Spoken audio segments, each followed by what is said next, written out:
Sebelum kita mulai pelajaran kita pada hari ini, kita berdoa dulu ya bersama-sama. Ketua kelas, silakan pimpin doanya. Bismillahirrahmanirrahim. Rabbi zidni ilma warzuqni fahma. Amin. Apa kabar anak-anak ibu hari ini? Alhamdulillah kalau semuanya baik. Ibu absen dulu ya. Ada yang tidak hadir pada hari ini? Alhamdulillah kalau semuanya hadir. Materi yang akan ibu sampaikan hari ini yaitu mengenai pengertian hadas. Ada yang tahu hadas itu apa? Iya benar. Hadas itu ketika kita buang air kecil, ketika kita sedang haid, iya itu hadas. Sedangkan pengertian hadas ada yang tahu anak ibu di sini? Baiklah, jika belum tahu ibu akan menjelaskan pengertian hadas. Pengertian hadas terbagi menjadi dua. Yang pertama yaitu secara etimologi. Secara etimologi, hadas itu suatu peristiwa atau sesuatu yang terjadi. Suatu peristiwa atau sesuatu yang terjadi, ada yang tahu apa itu suatu peristiwa? Apa itu suatu yang terjadi? Ada yang ingin mencontohkan? Iya, sesuatu yang terjadi itu apa yang kita alami. Misalkan, sekarang kita sedang belajar. Kita sedang melaksanakan proses belajar, iya. Kemudian, pengertian hadas secara istilah.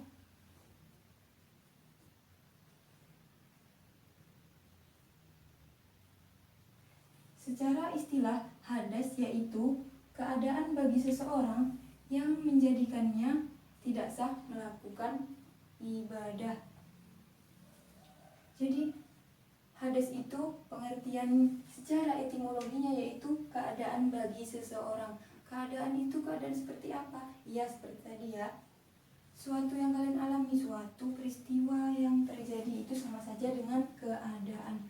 Keadaan bagi seseorang yaitu bagi siapapun juga, kecuali hewan, tanaman. Yaitu keadaan bagi seseorang yang menjadikannya tidak sah dalam melakukan ibadah. Jadi jika keadaan tersebut atau keadaan itu dialami seseorang, maka orang tersebut tidak sah untuk melakukan ibadah. Misalkan, ibu contohkan ya, Rini sedang mengalami haid. Ketika Rini sedang mengalami haid, baik dia sedang mengalami atau sudah selesai haid, apakah dia langsung bisa melaksanakan sholat? Ya, tidak bisa, karena Rini tadi belum bersuci atau melaksanakan mandi wajib. Yaitu, jadi Rini tadi sedang mengalami haid, itulah keadaan, itulah yang terjadi pada dirinya, sehingga Rini tadi tidak bisa melakukan sholat atau melakukan ibadah yang lainnya. Kemudian, silahkan kalian buat penjelasan menurut kalian dari apa yang ibu sampaikan tadi. Dan catat apa saja yang ibu tulis di papan tulis dan apa saja yang ibu sampaikan tadi. Ibu tunggu dalam waktu 3 menit.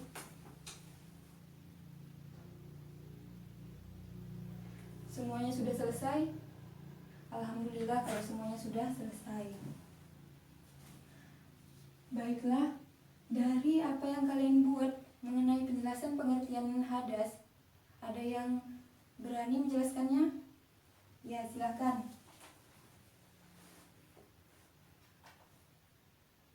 Iya, benar. Hadas yaitu suatu yang terjadi atau suatu peristiwa. Iya, itu benar, termasuk pengertian hadas secara etimologi. Ada yang berani menjelaskannya secara istilah?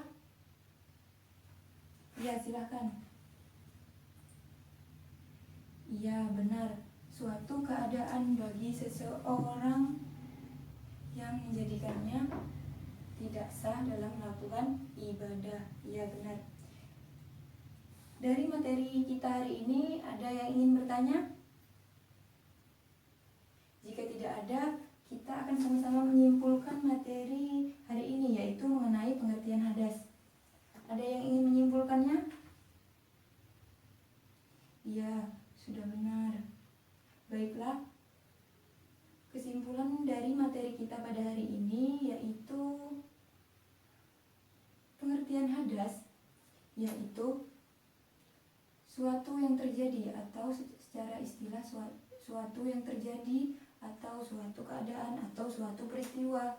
Sedangkan secara terminologi atau secara istilah, hadas yaitu suatu keadaan atau keadaan bagi seseorang. Ingat ya, bagi seseorang atau siapapun juga, bukan itu hewan, bukan pula tanaman.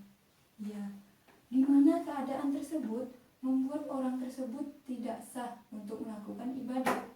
Baiklah, hanya sampai di sini yang dapat Ibu sampaikan sebelum Ibu akhiri dengan salam. Ada baiknya kita berdoa bersama-sama. Ketua kelas silakan pimpin doanya. Bismillahirrahmanirrahim. Wal asr innal insana lafi khusrin illa alladzina amanu wa amilus solihati wa tawassaw bil haqq wa tawassaw bis sabr. Amin.